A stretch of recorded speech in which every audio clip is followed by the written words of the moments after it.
we've had entrepreneurs come in here and talk about this, so I think Amit Bendoff of Gong, so it's unusual for it to filter to that level. How do you feel personally, somebody who has looked, especially when you look at the impact on the region, we've seen Israel do outreach to UAE and to, et cetera.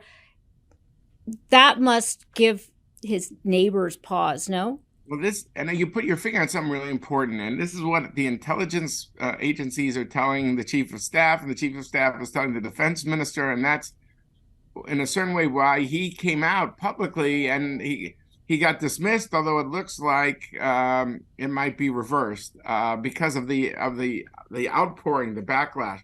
He's saying, look, Israel's enemies are seeing Israel divided in a way that it hasn't been divided for 75 years. In a strange way, terrorism and the wars always brought Israelis together. And to see the country kind of having these sharp divisions, kind of all from within, is very painful to watch. Because this is a country, just to put it, for Forbes and in economic terms, the GDP per capita of Israel has, according to the World Bank last year, eclipsed Germany. I'm talking per capita, over $51,000. Eclipsed Britain, France, Japan. It has been on a tear, and part of that is its high tech, miracle where it might only be 10% of the labor force, but it's 15% of the GDP, and it's 54% of exports, and so it has been like a colossus to the point that the Arabs, like the Emiratis that you just mentioned, and they're kind of thinking post-oil, how do we digitize? How do we diversify our economy? The Israelis can help us. Now, in some of these cases, their pause from Israel is not related specifically to judicial reform because, frankly, they're not democracies themselves. Right. But they're concerned about some of the extreme junior coalition partners in the Netanyahu government, Itamar Ben-Gvir and Bezalel Smotrich, who are identified with policies like going up on the Temple Mount, which, even though was allowed under an Israeli-Jordanian understanding that Muslims pray there, Jews and Christians can visit there, the fact that Ben-Gvir, the police minister who's in charge of the area, wants to change the status quo. So that it's a case of where it wasn't the reforms that led to a kind of, freeze frame on a certain level, even though they clearly want Israeli tourists and they want the high-tech world, but they don't want the photo ops with the prime minister. Right. There's also a dimension, which I don't want to get too much in the weeds on, but Iran is is this prime minister's signature policy issue, how to stop the Iranian nuclear program. And the Gulf states are right on Iran's borders and have tried to pull back a bit. They don't think the U.S. is going to go to war with Iran, and they don't want to be kind of caught in the middle and be the tip of anybody's spear. So some of these concerns are not purely related to judicial, but they deal with related issues like the role of the Temple Mount and concerns that Netanyahu might take Israel in a different direction, foreign policy, and they're trying to kind of cool things off, so to speak. Well, let's not forget that he also was, I wouldn't say in the crosshairs, but he was being investigated for corruption. So that exposure to the court system in a way that nobody wants to be exposed, was that a factor? We're certainly seeing it with Donald Trump, not to draw a false analogy here, but here is a former president that is facing an indictment here in the U.S. And what does he do? He is, of course, attacking the court system itself as being illegitimate. So this is a pattern that we see. That's exactly what's happening in Israel. I mean, it's tragic to watch. This was a guy who was a defender of the courts. And remember, he's from the right of center Likud party.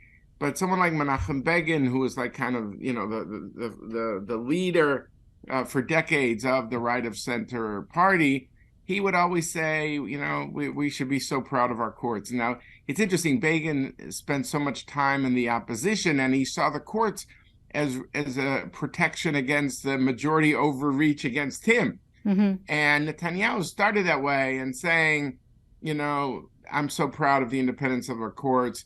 This is what makes Israel a great Western democracy. And there are a lot of people that have rights on paper, but if you want to know who has rights on paper and who has rights in practice, look to the independence of the judiciary.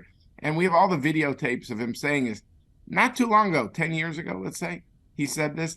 And it's just very sad to me to see that unravel. And it's like almost a black swan moment where one development that you couldn't always foresee has had such ramifications. So Netanyahu, for example, so he's got these corruption cases, the three of them, and he's the trial. They have over 300 witnesses. It's taken a very, very long time.